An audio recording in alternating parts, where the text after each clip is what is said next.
Scientists just issued an urgent new warning about Antarctica's Doomsday Glacier. And this time, the language coming from researchers who study it every single day is more direct than almost anything they have said before. Satellite images now show massive fissures tearing across the ice shelf holding this glacier in place. And one glaciologist, studying it, compared what he is seeing to a windscreen shattering. So let's get right into exactly what scientists are watching right now and why they are checking on this glacier daily. Let's start with why the specific glacier carries such an ominous nickname in the first place. The Thwaites Glacier sits in Westy, Antarctica, and is roughly the size of Florida or Great Britain, one of the largest glaciers anywhere on the planet. The nickname Doomsday Glacier first appeared in Rolling Stone magazine back in 2017. And while that label sounds like an exaggeration, it is genuinely grounded in real measurable data. If Thwaites were to collapse entirely, scientists estimate global sea levels could rise by approximately 3.3 meters, and researchers worry its loss could trigger a wider collapse across the broader West Antarctic ice sheet, a body of ice holding enough frozen water to raise global sea levels anywhere from 13 to 16 feet if it were to fully disintegrate over the coming centuries. Now let's get into the specific urgent warning driving this story right now. The Thwaites ice shelf, the floating extension of the glacier that protrudes out over the ocean, acts as a buttress, slowing the flow of ice from the interior of the continent into the sea. According to scientists who have recently studied it, massive rifts and crevasses have been forming across this shelf at a rate that has shocked even experienced glaciologists. The shelf itself spans approximately 1,500 square kilometers and sits around 350 meters thick. And researchers now believe its anchoring has failed, meaning the shelf has lost much of its ability to hold back the glacier sitting behind it. According to Christian Wild, a geophysicist at the University of Innsbruck in Austria, who has been studying the satellite imagery closely, the change has been sudden and dramatic. He described what he is seeing directly, saying that suddenly, large areas are just falling to pieces, and comparing it to a windscreen that is shattering. That is a genuinely striking way for a scientist to describe what they are observing, and it reflects just how rapidly this specific section of ice has deteriorated compared with the slower, more gradual pace glaciologists typically expect. From a formation this massive, Robert Larder, the marine geophysicist with the British Antarctic Survey who coordinates the United Kingdom side of the International Thwaites Glacier collaboration, has been tracking this deterioration with remarkable precision. According to Larder, movement on the western side of the shelf has roughly doubled over just the past 8 months. The fracturing is concentrated specifically at the two locations where the shelf is most constrained, where it meets an underwater ridge, and at the glacier's own front, precisely the 2 points holding the entire structure in place. When those specific constraints fail, the ice sitting behind them is able to move considerably faster. And once the shelf fully breaks apart, it will no longer be able to slow the glacier's flow into the ocean at all. Critically, there is no other ice formation currently in place capable of replacing that restraining function once this shelf is gone. The pace of monitoring this situation reflects just how seriously researchers are treating it right now. According to reporting on the glacier's current condition, the ice shelf could detach at any time. And because satellites capable of imaging the glacier only pass overhead every 6 to 12 days, scientists check the latest images with the genuine expectation that a dramatic rupture may have already occurred between passes. That is a remarkable statement about the pace of change here, since it means researchers are essentially watching for evidence of an event that could have already happened without them knowing yet, simply due to the gap between satellite observations. Let's talk about what is happening beneath the ice as well, not just on its visible, fracturing surface, since this underwater dimension helps explain why the shelf is deteriorating so quickly in the first place. Earlier this year, a team of researchers and engineers scrambled to set up camp directly on the rapidly decaying ice shelf, planning to fasten scientific instruments beneath the glacier itself to monitor exactly what was happening at the ice-ocean boundary. Although the team ultimately was not able to plant their monitoring equipment under the glacier as originally planned, given how unstable and rapidly changing the ice had become, they still managed to take valuable measurements from beneath the glacier's main trunk. That data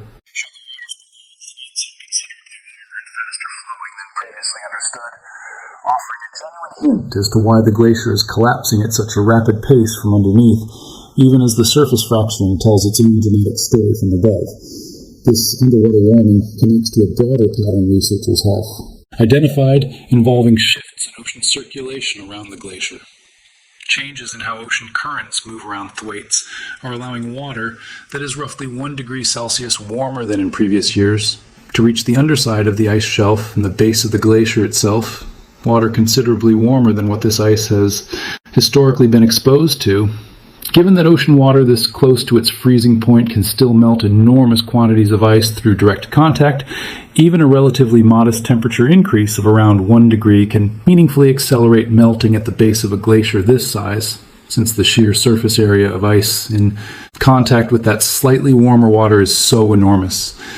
It is worth understanding the specific number attached to what happens once this eastern ice shelf, sometimes described as stretching roughly 45 kilometers in front of the glacier, actually does break away. According to reporting citing the science publication Wired, Thwaites Glacier's collapse could lead to sea levels rising by approximately 65 centimeters, or just over 2 feet, on its own. Beyond that specific figure, researchers project that the glacier's baseline will retreat at a rate of nearly 1 kilometer, or over 6/10 of a mile, every single year over the following 4 decades once this restraining shelf is gone, a genuinely alarming pace of retreat for a glacier this massive. Let's talk about the researchers actually leading this work and what they are saying directly about where things stand. Eric Rigno, a glaciologist from the University of California, Irvine, and a member of the International Thwaites Glacier Collaboration Team, has been candid about the genuine uncertainty still surrounding this glacier's future, stating plainly that while progress has been made in understanding it, deep uncertainty remains about exactly what comes next. That kind of honest acknowledgement matters, since it would be easy for coverage of a story this dramatic to flatten the science into pure, unqualified certainty about an imminent catastrophe, when the actual research still involves genuine open questions about timing and ultimate scale, even as the underlying trend of accelerating retreat becomes increasingly clear. At the same time, other researchers involved in the same broader collaboration have used considerably starker language when summarizing where this glacier's long-term trajectory appears to be heading. Dr. Ted Scambos, a glaciologist at the University of Colorado who has worked on this research, has stated that toward the end of this century, or into the next century, it is very probable that we will see a rapid increase in the amount of ice coming off of Antarctica, adding directly that Thwaites is pretty much doomed. That assessment reflects the culmination of 6 years of dedicated research conducted by the International Thwaites Glacier Collaboration, a collective effort bringing together more than 100 scientists specifically focused on understanding this single glacier's behavior and future trajectory. It is worth being precise about how these different statements fit together rather than contradicting each other, since that nuance matters for understanding this story accurately. Rigno's acknowledgement of deep uncertainty relates specifically to the exact timing, pace, and ultimate magnitude of Thwaites' collapse, questions that remain genuinely open even among researchers who agree on the broader trajectory. Scambos' more definitive language about the glacier being doomed reflects a longer-term, multi-century view of where the underlying physical trend is heading, based on 6 years of accumulated research showing consistent acceleration rather than stabilization.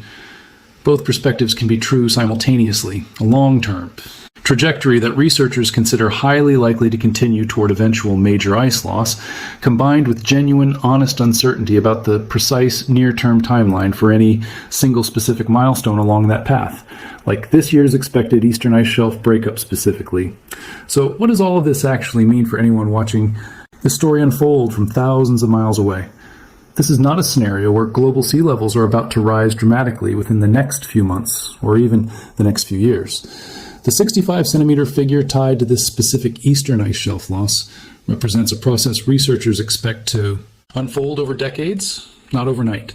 And the broader multi-meter collapse scenario associated with the full glacier's eventual disintegration remains a multi-century process according to researchers like Scambos, even while he describes that eventual outcome as highly probable.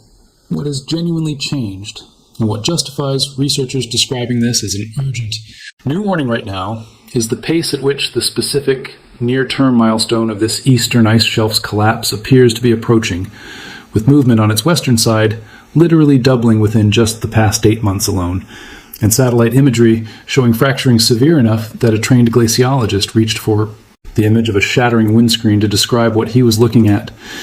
It helps to understand a bit more about why researchers pay such close attention to the specific 2 locations where the shelf's fracturing is concentrated, since the location of that damage matters just as much as the total amount of it. Where the shelf meets the underwater ridge, scientists call this a pinning point, a location where the floating ice makes contact with a high point on the seafloor, effectively anchoring that section of the shelf in place and helping it resist the ocean's pull. Where the shelf meets the glacier's home front represents the direct connection between the floating shelf and the grounded ice sitting behind it. Both locations function essentially as load-bearing points for the entire structure, similar to how the specific points where a bridge connects to its supporting pillars matter more for overall stability than damage occurring somewhere in the middle of an open span. When fracturing concentrates specifically at both of these critical connection points simultaneously, rather than spreading more randomly across the shelf's open surface, that pattern is exactly why researchers describe the shelf's anchoring as having failed, since the damage is occurring precisely where the structure's actual load-bearing capacity is concentrated. It is also worth understanding why Thwaites specifically, out of all the glaciers in Antarctica, has become the focal point of this level of urgent international research attention. West Antarctica's ice sheet sits on bedrock that, in many places, actually slopes downward as you move inland away. From the coast, a configuration glaciologists call a retrograde bed slope. This geometry creates a genuinely concerning feedback mechanism. As a glacier like Thwaites retreats in its grounding line, the point where the ice transitions from resting on bedrock to floating on the ocean moves inland along this downward sloping bed. The ice sitting at that new grounding line location is actually thicker and more exposed to the ocean than before, which can accelerate melting and retreat even further, creating a self-reinforcing cycle that becomes progressively harder to stop once it begins. This retrograde bed slope mechanism is a major reason Thwaites is considered particularly vulnerable to this kind of runaway, accelerating retreat, compared with glaciers sitting on more stable, seaward sloping bedrock elsewhere across the continent.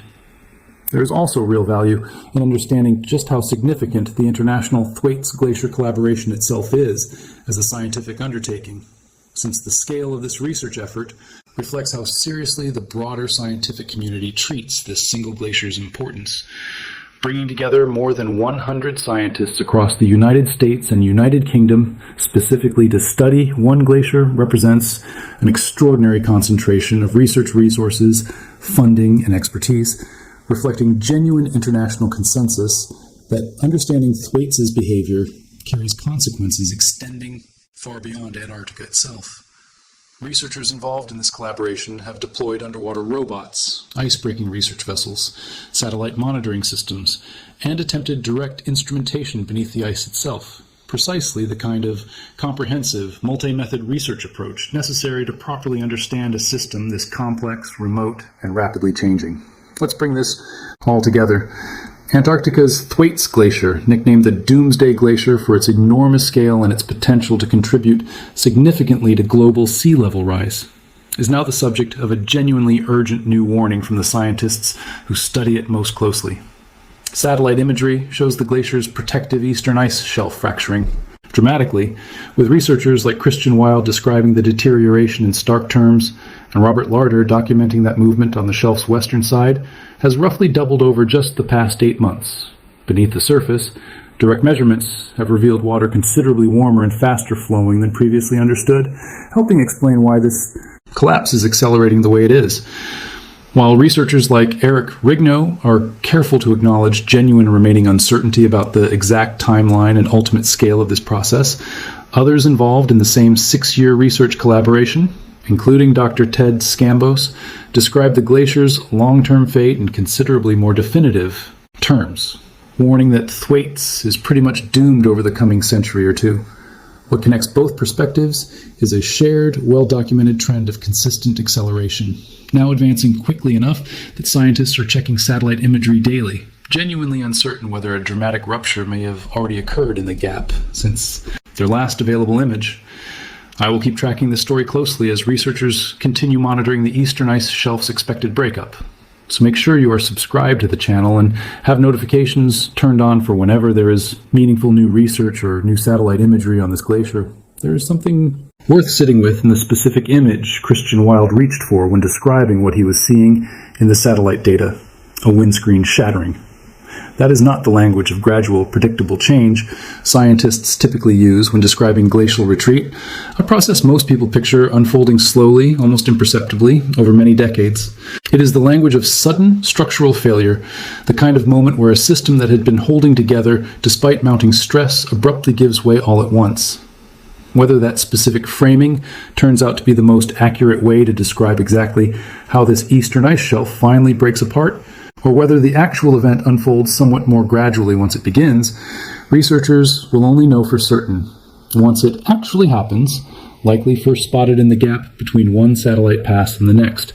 Exactly the scenario scientists are checking for every single day right now. Thank you all so much for watching today's video. Few places on Earth are being watched as closely or as urgently as this single glacier right now, and what happens to it over the coming years could genuinely reshape coastlines around the entire planet. I'll see you in the next one.